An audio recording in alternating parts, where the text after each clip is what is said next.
Recién comenzábamos el año pasado a salir de los efectos de la pandemia cuando una nueva peste, porque ese es el nombre adecuado, cayó sobre los ecuatorianos, aparentemente sin previo aviso. Fueron las masacres en los llamados centros de rehabilitación, que tienen de todo menos de centros y peor de rehabilitación, que estremecieron al país y fueron objeto de ásperos comentarios en la prensa internacional que, por supuesto, afectaron la imagen del Ecuador. Nos uníamos así al macabro destino de países como Colombia y México, que ha ensombrecido su nombre por ser centro de funcionamiento del narcotráfico, campo de batalla por la posesión de mercados y rutas de transporte. Evidentemente, junto con estas masacres, se sucedieron casos de sicariato, muerte de inocentes en balaceras, producto de los ajustes de cuentas, incremento de asaltos, robos, en medio de una falta de reacción del Estado y de la sociedad civil. Como se ha analizado, este problema no es nuevo y se viene gestando de décadas atrás.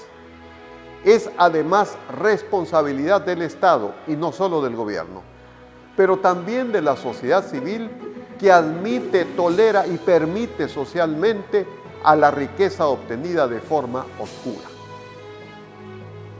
El problema de la seguridad afecta a toda la sociedad, no solo a las víctimas y a sus familiares, sino a la misma calidad de vida, a la inversión internacional, el aumento del costo de los servicios, la afectación del turismo, que se supone es la nueva llave para el desarrollo del país. Ante esta grave situación, los poderes del Estado han reaccionado de forma diferente. En el caso del gobierno, una de las propuestas, aparte de otras más tácticas e inmediatas, ha sido enviar para aprobación de la Asamblea Nacional el proyecto de ley de seguridad integral y fortalecimiento de la fuerza pública, que ya ha generado controversias de importantes analistas y líderes políticos. Sin creer, por supuesto, que una ley vaya a solucionar mágicamente un problema de tanta gravedad, constituye una opción estratégica frente a las medidas de corto plazo que se están tomando por parte del Estado. Sería además muy importante saber de los otros poderes, sobre todo de la función judicial, su estrategia, acordada y coordinada, por supuesto, con los demás poderes. El tema de la seguridad es un problema que apenas comienza a ser tratado. Ha estado creciendo en todos estos años sin que aparentemente nos diésemos cuenta. Es hora de empezar a discutirlo. Para ello hemos invitado esta noche a 3 distinguidos panelistas del ámbito jurídico y periodístico para tener una visión más completa sobre este tema que resulta ahora tanto o más grave que la pandemia que nos ha azotado. Gracias por ello al Consejo Editorial de la UES, al Centro de Producción Audiovisual de la Facultad de Comunicación de la Universidad, al Departamento de Relaciones Públicas, a los panelistas que nos honran y a la conductora del programa, Catherine Calero, y sobre todo a ustedes que nos acompañan siempre. Adelante, Catherine. Muchas gracias, doctor. Bienvenidos a nuestra primera edición del 2022 de Contrastes, el programa UES de Opinión. Agradecemos a nuestra audiencia que mes a mes sigue nuestro espacio digital y se suscribe a nuestro canal UES YouTube. Esto nos alienta a seguir conversando sobre los temas de actualidad que como sociedad necesitamos analizar. Uno de los temas que más preocupación nos genera es la delincuencia. En Ecuador, de lo que podemos estar seguros es que ya no lo estamos. Según un reporte de Diario Expreso publicado a finales de enero de este año, la Policía Nacional indicó que antes de que se acabe el mes ya se había superado el número de muertos violentas en el mismo periodo del año anterior. Si en el 2021 hubo 75 fallecidos, este año hubo 180 asesinatos en todo el país. Esto fue calificado como la peor crisis de seguridad en los últimos 10 años. Es por eso que hemos denominado a este programa Seguridad en Peligro. Les presentamos a nuestros panelistas. Joffrey Campaña, abogado con amplia experiencia, consultor y fundador de varias instituciones jurídicas. Máster en Ciencias Jurídicas por la Universidad de Navarra, con estudios en las universidades de La Coruña y Temple. Es fundador de Goberna y Derecho, un centro para la investigación y generación de pensamiento en temas relacionados con la gobernanza y el derecho público. Roberto Andrade, abogado con una maestría en la Universidad de Londres, especializado en litigios y derecho penal. Actualmente es asesor de la Presidencia de la República y profesor de la Facultad de Derecho de la UES. Dayana Monroy, periodista, reportera y presentadora de noticias en el canal de televisión Teleamazonas. Tiene un máster en realización de televisión por la Universidad Complutense de Madrid. Se ha especializado en periodismo investigativo y político. La percepción de inseguridad en Ecuador no es nueva y los hechos violentos que se reportan a diario refuerzan esta sensación. Toda persona sabe que si va a salir a la calle en este país debe esconder los objetos de valor, asegurar puertas y ventanas de vehículos y casas. Es usual que los domicilios tengan rejas y que algunos barrios hayan decidido cerrar sus callejones. Tampoco falta la llamada al familiar que salió por la noche para saber si llegó bien a su destino. En las ciudades existen zonas de inseguridad reconocidas donde los asaltantes se mezclan con los vendedores ambulantes y roban durante el cambio de semáforo. Ante este escenario, le preguntamos a nuestros invitados, ¿cuáles piensan son las causas de la situación actual del nivel de inseguridad que se vive en el país? Empezamos con usted, doctor Campaña. Bueno, un saludo primero a todos los presentes, Roberto de forma ausente. Encontrar las causas de la ola delincuencial puede ser una tarea muy compleja y que da lugar a una serie de posibilidades, ¿no? Extrema pobreza de una parte, de otra parte un sistema judicial ineficiente que no funciona, luego el que el Ecuador se haya convertido en un país de consumo de droga, lo que conlleva el tráfico o el microtráfico, por supuesto el que hoy día seamos un país de tránsito y de exportación de grandes volúmenes de droga. Todo esto marca un escenario propicio para que el crimen organizado y el crimen aislado también tenga un caldo de cultivo. Y por supuesto uno de los principales aspectos que también tenemos es el hecho de que poco ha invertido el Estado en seguridad. Esto es, tenemos una policía absolutamente deficiente, muy poco formada, tenemos un sistema judicial ineficiente, corrompido en gran medida y en definitiva parecería, desde mi punto de vista, que al Estado como tal le ha interesado muy poco uno que es tal vez de los problemas más grandes de los ecuatorianos hoy, y guayaquileños en particular, ¿no? Sin embargo, doctor Campaña, no podemos responsabilizar a un gobierno de 8 meses de lo que está ocurriendo con nuestra seguridad. Indudablemente no hay una responsabilidad directa en el gobierno actual, lo que sí hay es una responsabilidad por omisión. ¿Por qué responsabilidad por omisión? Porque el problema de la inseguridad no es de hace 8 meses ni 10 meses. Es un problema que viene desde hace muchos años, que se profundizó muchísimo en el gobierno anterior, me refiero al del presidente Correa. En el gobierno del presidente Moreno muy poco se hizo, era como un no hacer olas para que no pase nada. Y en consecuencia el problema de hoy es que es un problema que lo tenemos desde hace mucho tiempo y indudablemente creo que el gobierno actual no lo ha tomado en serio hasta el día de hoy. Creo que no estaba entre sus prioridades cuando sabían que probablemente serían gobierno y por tanto llegaron a un país con una papa caliente y creo que no saben hasta el día de hoy qué hacer, es decir, no saben qué rumbo tomar. De allí que se han escuchado pues varios disparos al aire que creo que son algunos muy desacertados y otros como el proyecto de ley que se ha planteado para el tema de la seguridad me parece que está muy mal concebido, que es insuficiente y en definitiva me parece que sí, es verdad, no se le puede achacar a un gobierno que tiene 8 meses las causas o este nuevo mundo que estamos viviendo, pero sí la omisión en no saber cómo resolver el problema. Gracias, doctor Campaña. Roberto, ¿cuáles son tus criterios en torno a qué está originando la delincuencia en estos momentos en Guayaquil? Claro, encantado. Primero, muchísimas gracias por este espacio y por supuesto, un saludo al doctor Campaña, a Dayana, qué gusto compartir este panel. Mire, yo creo que cualquier persona digamos, que tenga un criterio sobre seguridad te diría que aquí o en cualquier momento y en cualquier país, la seguridad o la inseguridad es un problema multifactorial. Sin duda tiene más de una causa, lo cual significa que tiene que tener también más de una respuesta, ¿no? Pero a eso ya vamos. ¿Cuáles son esas causas, no? Sin perjuicio de que pudiera haber alguna adicional, pero yo creo que podemos hablar principalmente de 6 causas, digamos.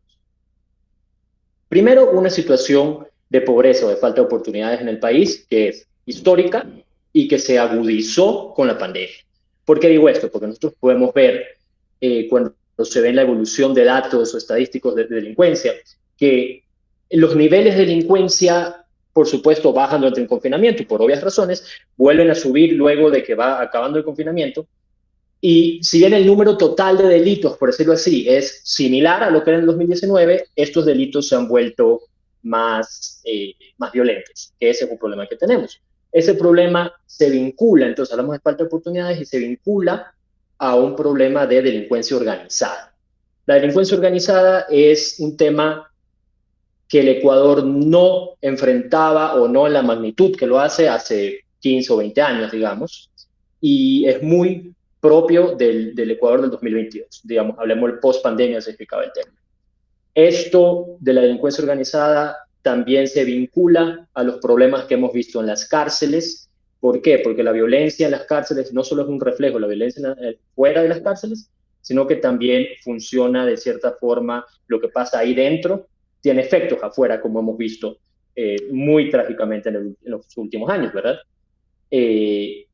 Pasamos a un tema de narcotráfico. Me permito decir delincuencia organizada y narcotráfico como cosas aparte, porque no toda la delincuencia organizada viene del narco, sí, una gran parte, pero no toda de ello. El problema del narcotráfico es que tiene un efecto que se es organizado, vale la redundancia, y luego redunda en que hay organizaciones paralelas que quizás ya no se dedican al narcotráfico únicamente, pero ya se han organizado y se dedican a otros delitos, ¿no? Que podría ser sicariato, podría ser robo de vehículos, podría ser, etc. Luego, hay sin duda todavía grandes deficiencias en el sistema de justicia del Ecuador, hablamos del sistema de justicia penal específicamente, y como sexto lugar, algo que se ha identificado, y justamente en estos días creo que ha estado muy retratado en medios y la ciudadanía lo ha comentado, que es el temor que hay en la fuerza pública. Los policías no se sienten respaldados. O sea, un policía no se siente respaldado por la ley, no se siente que él está en igualdad de armas, por decirlo así, a un delincuente. Y esto genera problemas graves, porque no solo que hay un déficit de policías a nivel nacional que se está trabajando para resolver, sino que además los policías que hay, muchos de ellos se cohíben de actuar como la ley sí los ampara. Dayana, desde la cobertura periodística, desde tu labor diaria como periodista, ¿cuáles consideras que son estas causas? Bueno, yo creo que mis compañeros de panel han mencionado muchas causas, como ellos dicen, son múltiples, ¿no? Pero yo quiero mencionar algo que me preocupa, que lo veo como causa, pero también lo veo como el futuro de la delincuencia, y es la mano de obra bastante joven que tienen. A mí me asusta mucho eso. Cada vez que, y de hecho puedo dar cifras, revisaba las cifras hasta enero, 26 de enero, iban 84 asesinatos, y traté de ver la edad y clasificarlos por la edad y me di cuenta que el 84% de estas personas tenían menos de 30 años. Allí te estás dando cuenta que la mano de obra es bastante barata. Entre las víctimas habían personas que tenían 16 años, 15 años, 19 años, 17 años. Eso me da a entender que se está inobservando el área social y se está inobservando la juventud. Porque esa juventud va directamente hacia el crimen organizado, precisamente porque es lo que lo está tentando, donde le están observando que allí hay futuro. ¿Por qué? Porque en la educación probablemente no ven futuro, porque en el ámbito laboral probablemente no ven futuro. A mí lo que me preocupa es que desde el gobierno no se hable un poco más de la parte social, porque se habla mucho de aumentar más el número de policías, pero no estamos hablando en este momento de esa área social que yo creo, y lo menciono como una causa, pero también como como una consecuencia de no saber hasta cuándo van a seguir teniendo esa mano de obra bastante barata que la tienen, como una consecuencia a largo plazo, ¿no? Que también podemos observar por esa parte. Entonces, insisto, una de las causas, aparte de las que han mencionado mis compañeros, y le sumaría yo también la impunidad, que en este momento se observa, y es fácil verlo con los antecedentes penales que uno revisa de cada uno de los detenidos, también está la juventud, el qué estamos haciendo y qué están haciendo los distintos ministerios, y esto le corresponde al MIES, el Ministerio de Inclusión Económica y Social, en uno de sus artículos que dice claramente que precisamente para prevenir los hechos violentos y para prevenir que los niños sean sujetos de extorsión y sean capturados por estas bandas criminales, pues tienen que ser el MIES quien dé alternativas. Entrevistaba al ministro hace algunos días, pues, y no hay un plan directo, encabezado y dirigido para los adolescentes. Entonces, eso le podría sumar a lo que ya se ha dicho también en la mesa. Hemos aprendido a convivir con la inseguridad, pero no es normal, sobre todo en ciudades como Guayaquil. En redes sociales, cada vez que hay un hecho delictivo, se vuelve tendencia la palabra Guayaquil, con la última sílaba con K, haciendo alusión a la palabra kill, que en inglés significa matar. Con frecuencia se reportan en los noticieros hechos como sicariatos, balaceras, en las que resultan heridas personas inocentes, como sucedió en octubre pasado con el niño de 11 años que fue asesinado mientras tomaba helado con sus padres en un restaurante del barrio Centenario, al sur de Guayaquil. El hecho se dio por un cruce de balas entre el delincuente y el agente de policía, que generó discusión social sobre si la acción del agente fue la adecuada. ¿Qué es lo más urgente que en estos momentos debería realizar el gobierno ante la inseguridad? Porque mientras se debaten las leyes y las autoridades se pronuncian, los asesinatos continúan y no hay soluciones. Empezamos con usted, doctor Campaña. Tiene miles de adolescentes, miles, en barrios suburbanos, en escuelas que son horribles, que no funcionan, sin medios de vida, sin oportunidades laborales, porque no hay empleo, no hay trabajo en ningún lado. Y hay efectivamente una ausencia total del Estado, porque no hay políticas sociales, no se piensa en estos chicos.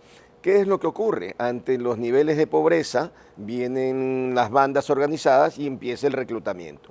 Y el reclutamiento entonces empieza a traficar, empiezan a cobrar, y entonces hay ingresos económicos para esa familia. Y luego viene el perfeccionamiento en la etapa del crimen, se convierten en sicarios muchos de ellos, y hay en definitiva una descomposición social.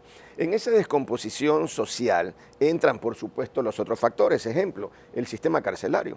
El Estado debería buscar la reinserción de los delincuentes, pero no se trabajó en esto nunca. Y hoy día tenemos que las cárceles son universidades del crimen, crímenes atroces, y uno se pregunta, ya en ese nivel de delincuencia que tiene el país, ¿podemos todavía hacer algo? Y la respuesta es sí, pero la visión tiene que ser efectivamente del Estado en su conjunto. El gobierno, y en esto yo discrepo con Dayana, no es un tema del Ministerio de Bienestar Social, es un tema que tiene que reunir a todos los ministerios, porque en definitiva aquí hay salud, educación, hay pues industria, producción, etcétera. Si no hay oportunidades, estamos perdiendo una batalla enorme con nuestro futuro, porque estamos dejando que nuestros chicos se conviertan en expertos del crimen. Y eso para la sociedad en su conjunto es terrible. Lo que ha mencionado muy bien Dayana, no es posible que tengamos sectores en Guayaquil y en otras zonas del país en los que la policía no puede entrar. Es decir, tenemos territorios en manos del crimen y no hacemos absolutamente nada. Y luego creo que también hay un aspecto fundamental.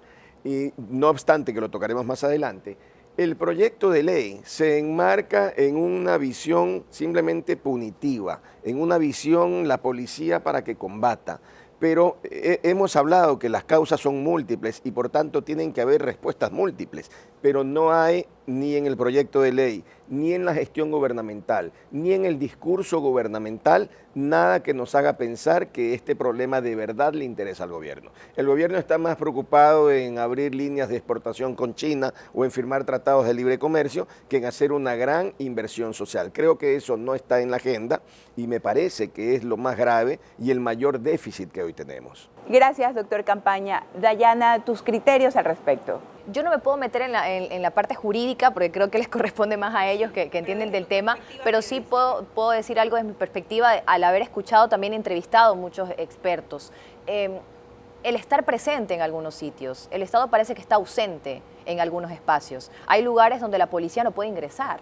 Puedo mencionar algunos en el sur de Guayaquil, el sector de La Playita. Hay lugares donde ellos no pueden ingresar. La prensa antes podía hacerlo, ya no puede hacerlo. Esos lugares que en este momento está preso y los propietarios son los grupos delictivos, pues el Estado tiene que demostrar que está ahí, tiene que demostrar que existe, porque el mensaje en este momento que nos están dando a través de videos que ellos mismos graban y publican es: estos territorios nos pertenecen a nosotros, el Estado no está. Y yo siento que esa percepción también los están teniendo las personas buenas que están en esos barrios, que son mucho más que las personas que no están haciendo lo correcto. Entonces, creo que dirigirse también hacia otra estrategia, que no solamente solo la estrategia punitiva, sino también la estrategia preventiva, hará que el día de mañana no estemos hablando de otra nueva explosión en el interior de las cárceles o de un nuevo hecho de violencia en la parte externa. Roberto, ¿qué es lo más urgente que debe de hacer el gobierno nacional en torno a la delincuencia en el país? Voy a decir ciertas cosas que considero más urgentes y otras que no es que sean menos importantes, pero son menos urgentes, ¿no? Todo lo que hablábamos sobre la falta de oportunidades es muy importante y es, digamos, sí es urgente, pero no es algo que te da resultados al día siguiente, ¿verdad? Entonces, este es un poco el criterio en que quiero ordenar esta exposición. A ver, primero, yo pensaría que cuando hablamos de medidas urgentes, digamos, y en esto sí discrepo tanto con Dayana como con Jofre, en que digan que la respuesta del gobierno ha sido, digamos, solo punitiva o solo de control o de seguridad. Eso no es tan así. Lo que pasa es que, por supuesto, es la medida emergente. Si tú tienes que aumentan no sé, pues, los casos de homicidio, la tasa de homicidio criminal, etcétera, la medida urgente que debes tomar es de más acción policial, que es tanto el eje de inteligencia como el eje operativo. Entonces, una medida urgente es, por supuesto, enfocada en desarticular organizaciones delictivas, el trabajo de la policía y el trabajo de la función judicial. El trabajo de la policía viene ¿por qué? Viene por más patrullaje, cosas tan sencillas como esa, como fortalecer el eje investigativo, fortalecer la inteligencia. Todo esto son cosas previstas en este proyecto de ley que ya mismo les comento, sin perjuicio de que es un trabajo eminentemente operativo. La ley pudiera ser perfecta, siempre así la ley sea perfecta, si es que operativamente no se ejecuta, pues dejará de hacerlo, ¿no? Entonces hay un énfasis operativo importante. Y creo que también para desarticular las organizaciones hay un trabajo de la función judicial que tiene que mejorarse. Y eso sí la ley yo pienso que ayuda, como la Fiscalía apoyada en la policía realiza la investigación. Luego, creo que es importante atacar la economía de estas organizaciones delictivas. En ese sentido, son importantes los esfuerzos de decomiso de drogas, que siempre, digamos, se ha hablado mucho de que ha sido números históricos, 210 toneladas el año pasado, 10 toneladas en enero, etc. Esto creo que es solo provincia del Guayas, puede estar errado en las cifras, si es que es así, lo siento. Armas de fuego incautadas, poner un énfasis en eso, porque, digamos, tienes que quebrar la forma como se ejecuta el delito. Pero todo eso es, digamos, el trabajo policial. ¿Cómo haces el trabajo policial? Necesitas aumentar reclutamiento, que es algo que se hace, pero hay un problema, ¿no? Que es que incorporar a un policía nuevo, no se diga miles o cientos, toma por lo menos 2 años y medio por el proceso de reclutamiento y de formación. No es, pues, contratar a un policía como contratar, no sé, a un carpintero o a un abogado, que habemos mucho, ¿verdad?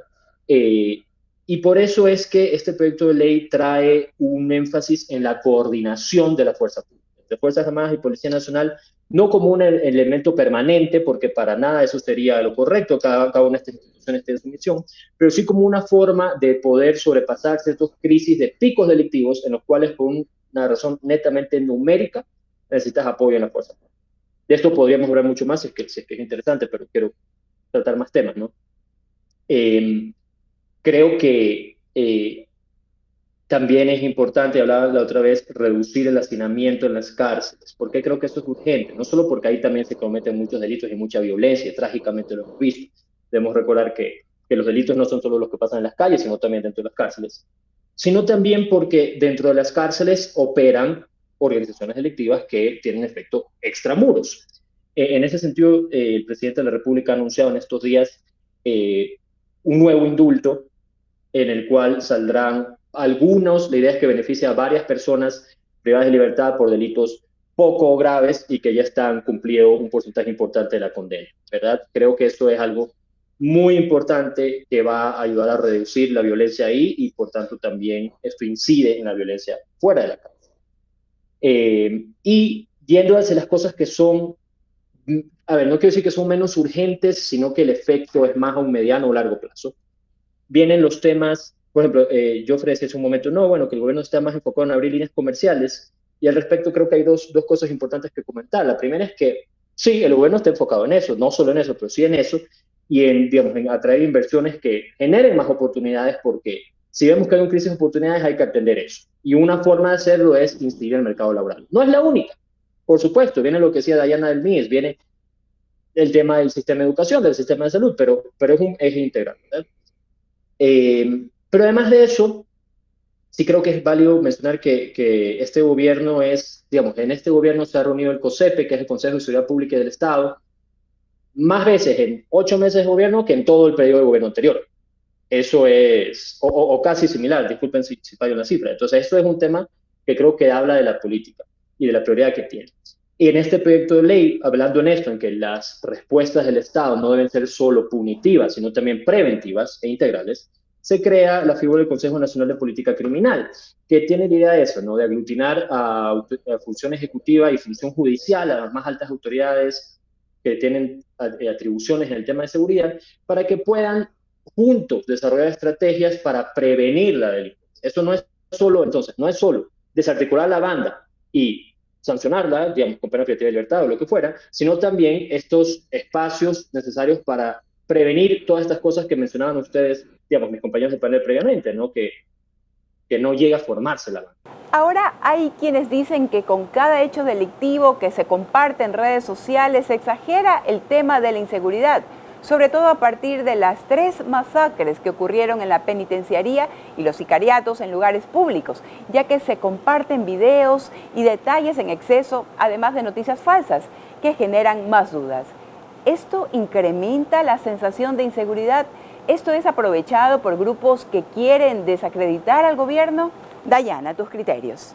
Recuerdo inicialmente este gobierno y el anterior también cuando responsabilizaban a los medios de comunicación y decían que existía una percepción de inseguridad.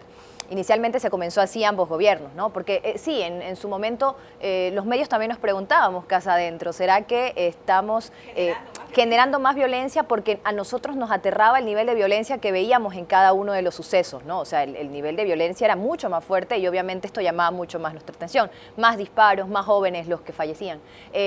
Pero luego comenzamos a revisar las cifras y lo cierto es que no. O sea, desde que comenzó el año van 131 muertos en la ciudad de Guayaquil, asesinados en la ciudad de Guayaquil. Nos están diciendo desde el gobierno que generalmente son ajustes de cuentas, muchos de esos fallecidos no. Entonces, al comparar las cifras, vimos que era una realidad y comenzamos a cuestionar a las autoridades, a decir que ya no se puede usar la palabra percepción porque no es justa con la realidad. O sea, ya no podemos usar la palabra percepción porque es cierto lo que usted siente, ya no es simplemente una percepción ciudadana.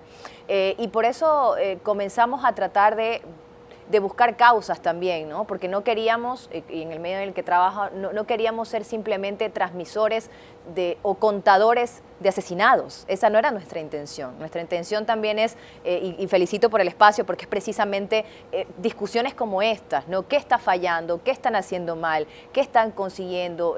¿Qué se está logrando? Explicaba también uno de nuestros panelistas que decía, bueno, se han reunido 8 veces más, me parece que fue que dijo el COSEPE que el gobierno anterior, pero lo cierto es que también nos debemos preguntar qué se ha conseguido con eso. Yo entrevistaba hace algunos días al excomandante de la policía, Patricio Carrillo, él tiene apenas 2 años fuera de la institución, y él me decía que la policía tiene que ponerse metas a conseguir. Si es posible, yo no me aventuraba a decir si esto era posible con hechos violentos, ¿no? O sea, es realmente terrible que yo lo haya hecho, pero él como profesional decía que sí es posible y que la policía debe plantearse unas metas. En 5 meses mi índice delictivo va a reducirse, ¿cuánto más va a reducirse? Pero lo cierto es que en este momento vemos más policías en la calle, pero vemos que los hechos violentos continúan avanzando. En 12 horas en Guayaquil se asesinó a 17 personas. Eso es una cifra sumamente alta. Ese tipo de cosas, si bien hay una reacción frente a lo que está ocurriendo, generalmente operativa por parte del gobierno nacional, también deben existir algunos resultados, o al menos, no quiero decir tampoco una promesa hacia los ciudadanos, pero sí para al menos reducir el nivel de pesimismo que existe. Porque como ciudadanos, y yo que paso en la calle, los logro entrevistar, sí se preguntan, ¿esto va a parar en algún momento? O sea, ¿es una transición nada más que está viviendo nuestro país y ya luego vamos a volver a la normalidad? ¿O Guayaquil tiene que acostumbrarse a tener estas cifras de asesinados? Sí es una duda que tienen también los ciudadanos en la calle frente a lo que están viendo en medios de comunicación y en redes sociales también, ¿no? Que se proliferan los videos incluso sin ninguna edición previa. Nosotros tenemos ese nivel de profesionalismo también al editar. El aumento del narcotráfico es otra de las causas de criminalidad. Antes, Ecuador estaba identificado como el país de tránsito de drogas, pero ahora es un centro de distribución en América Latina con conexión a los carteles mexicanos, según lo reportó BBC Mundo. Con frecuencia en Guayaquil se decomisan toneladas de droga, cientos de armas y artículos explosivos, incluso dentro de las cárceles. ¿Cómo ingresan esos artículos al país y a lugares en los que se supone hay controles rigurosos? Hace falta un mayor control en el acceso al país. Cuando se redactó la última Constitución en el año 2008, se incluyó en el artículo 5 que Ecuador es un territorio de paz. No se permitirá el establecimiento de bases militares extranjeras ni de instalaciones extranjeras con propósitos militares. Se prohíbe ceder bases militares nacionales a fuerzas armadas o de seguridad extranjeras. ¿Realmente le afectó al país la salida de la base de Manta? Se convirtió en un problema la ciudadanía universal que permite el ingreso y permanencia de extranjeros durante 6 meses sin portar una visa. Les preguntamos a nuestros panelistas. Doctor Campaña. Allí podemos encontrar dos factores que yo creo en lo personal que no son determinantes, ¿no? Y no son determinantes en definitiva porque las causas de las que hablamos hace un rato no se resuelven poniendo una nueva base de Manta o prohibiendo el ingreso de extranjeros. Que hay extranjeros que vienen y delinquen, sí, sin duda alguna, creo que son la minoría.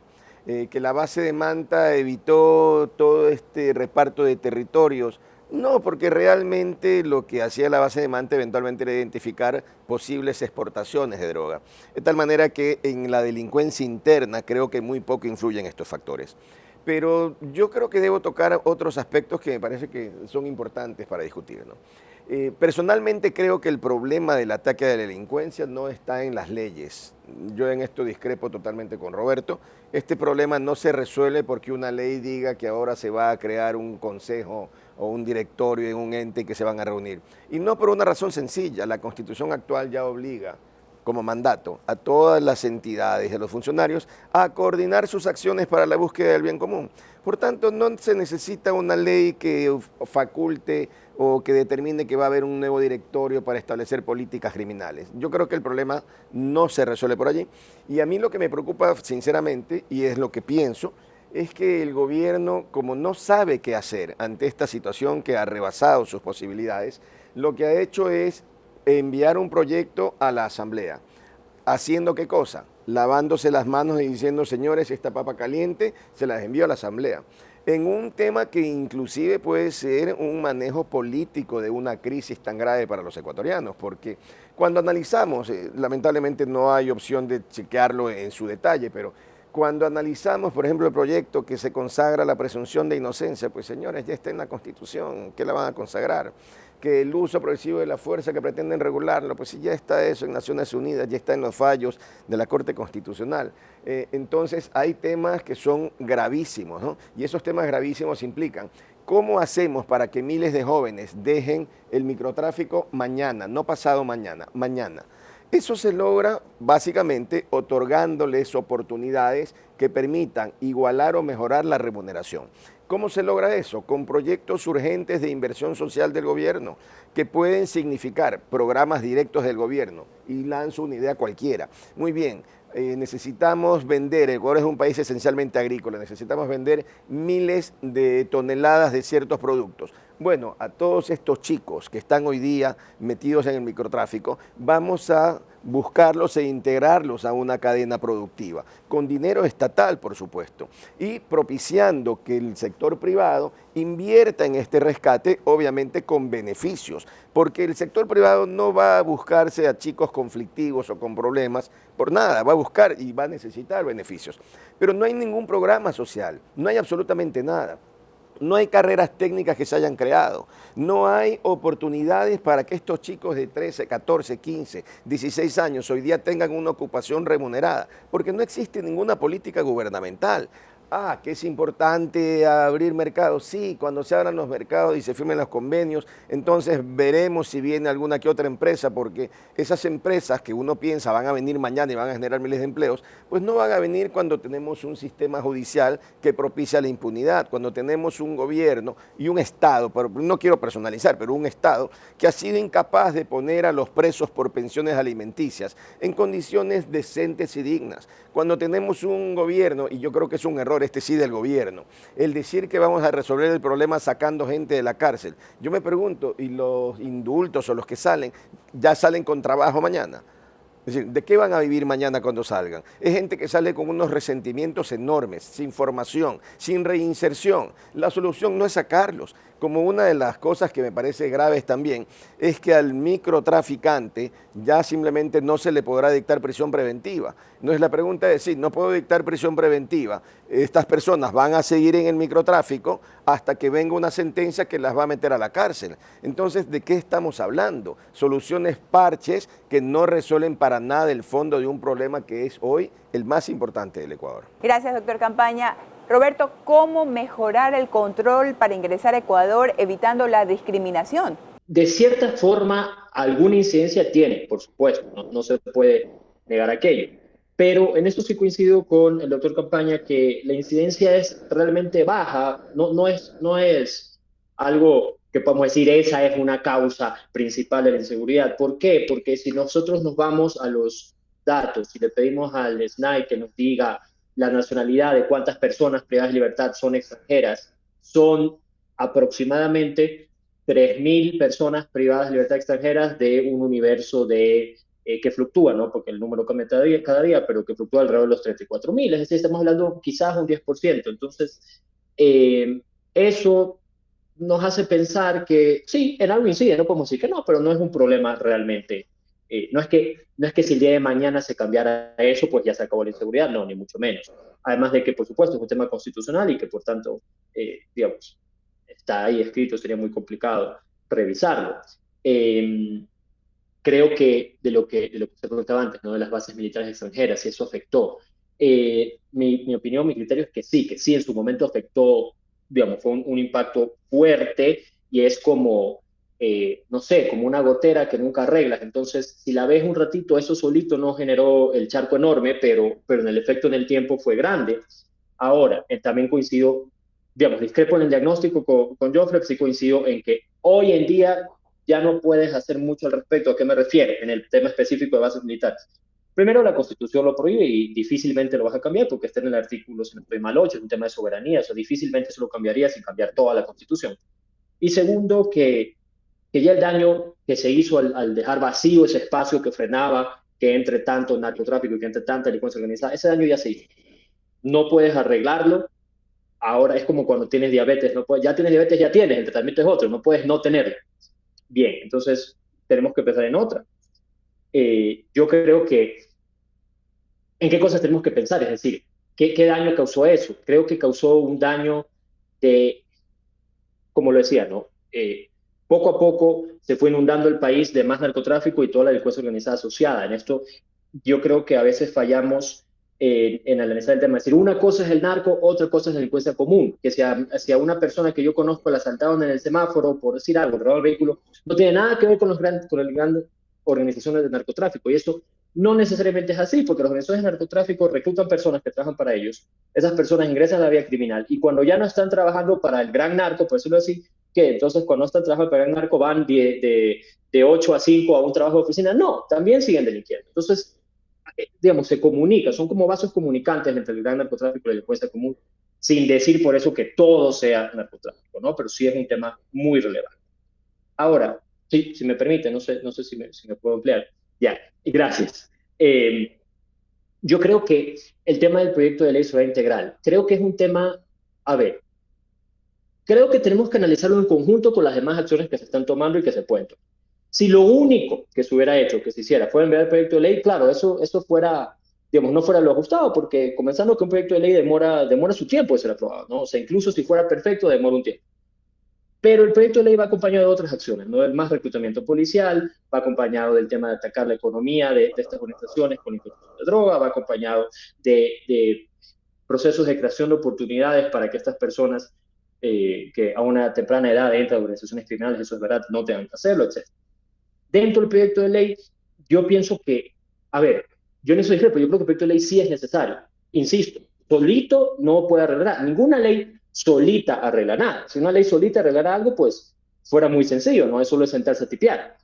Va acompañado de acciones, pero creo que es necesario. Creo que el tema del uso progresivo de la fuerza.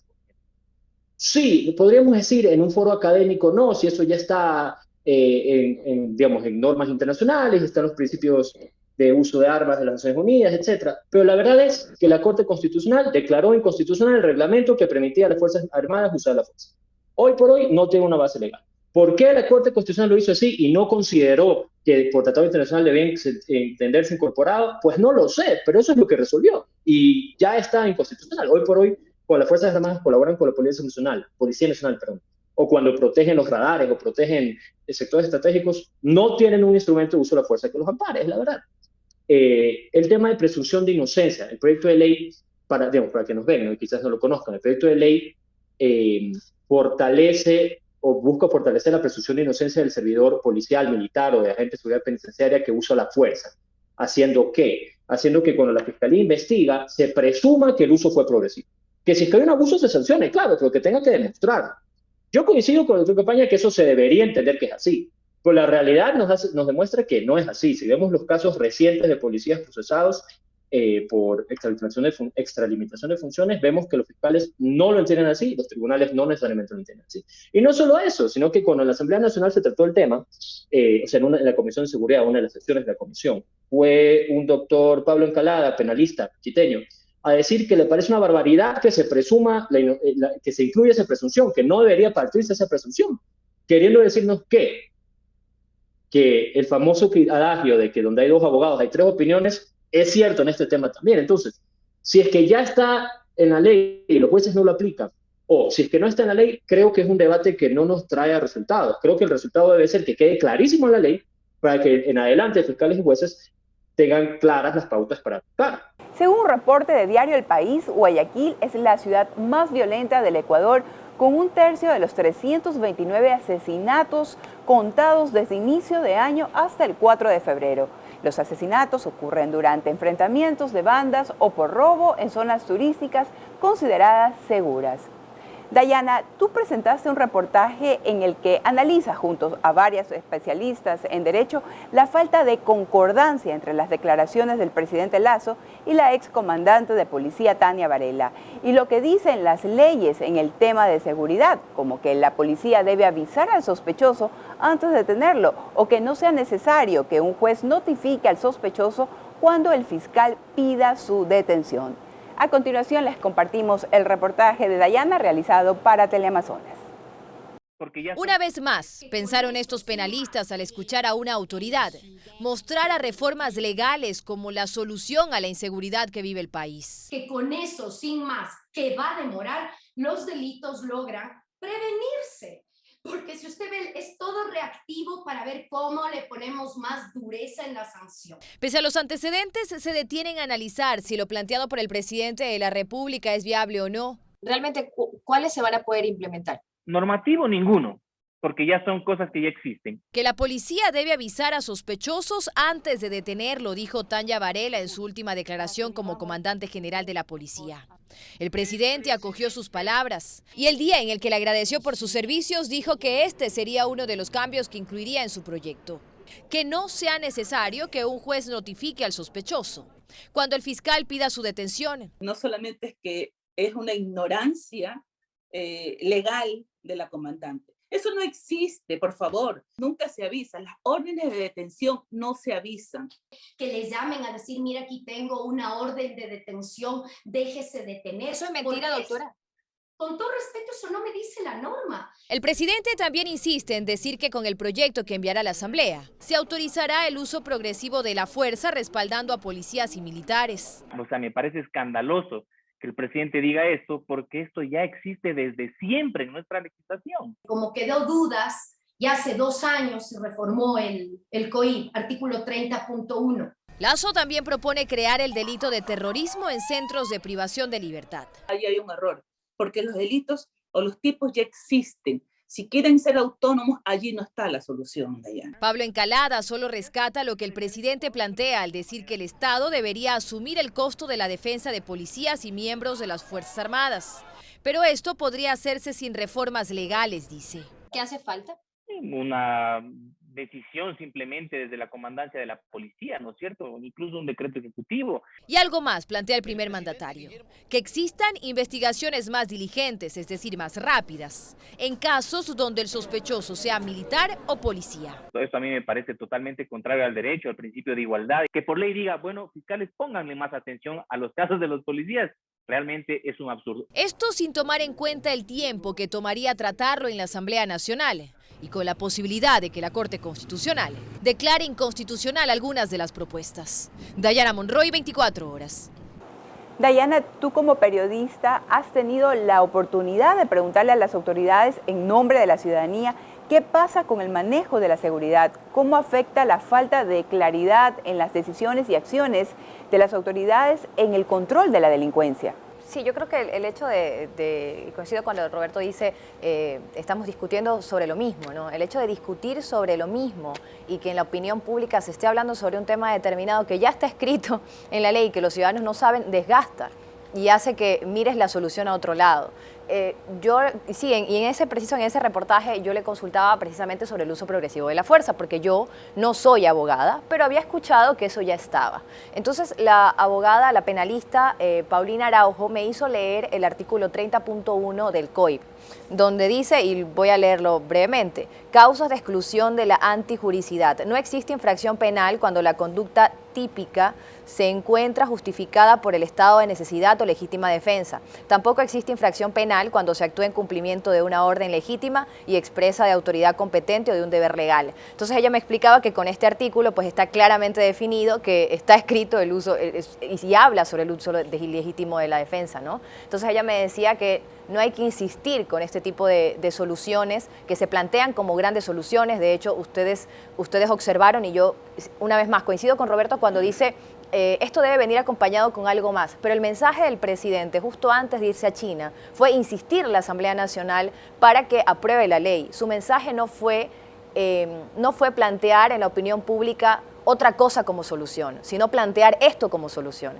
Y cuando se plantea esto como principal solución, las otras acciones se diluyen y parece que no existieran. Entonces, tenemos en este momento en la mente de los ciudadanos que el problema es de las leyes. Y si probablemente no es de las leyes, como dicen muchos de los juristas que he consultado, yo sí me quedo con esa gran duda, ¿no? Porque digo, bueno, en los medios de comunicación seguimos hablando sobre esto, pero ¿y si realmente, como dicen quienes entienden del tema, que la solución principal, como se la intenta plantear, no está allí y está en otro lado y nos estamos desgastando hablando sobre este tema, también es lo que genera bastantes dudas, ¿no? Y también otra cosa de la que hablaba la excomandante y a lo que hacían referencia Katy, es precisamente cuando ella dice que hay que avisarle a un sospechoso de cuando se le va a detener.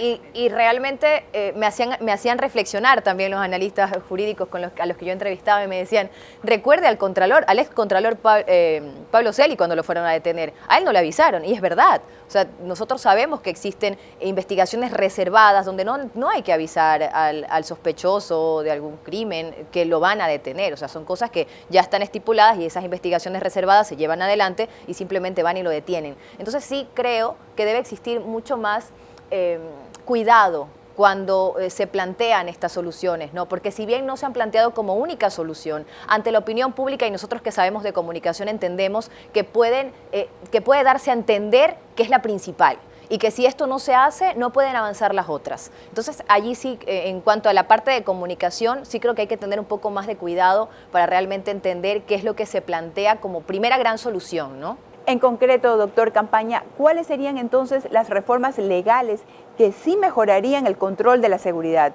¿Qué piensa sobre la creación del Consejo Nacional de Política Criminal o el problema real es la aplicación de la norma? Bueno, yo me incluyo entre las personas que ya mencionaba Dayana que cree que el problema no está en la ley. En mi opinión, nada en este país va a cambiar si esa ley se aprueba mañana. Y si esa ley se aprueba mañana, el policía que fue sentenciado y que motivó todo este escándalo, apellido Ortega me parece, tendría que ser igualmente sentenciado. Es decir, esto no va a cambiar el problema. Y le digo cosas pequeñas como estas, ¿no? Todo Guayaquil sabe que en la avenida Francisco de Orellana se cometen crímenes todas las noches. La pregunta es cómo es posible que se sigan cometiendo desde hace años todas las noches. Afuera de la Tarazana. Todo el mundo sabe afuera de la Tarazana, afuera del cementerio. Avenida de los Bomberos.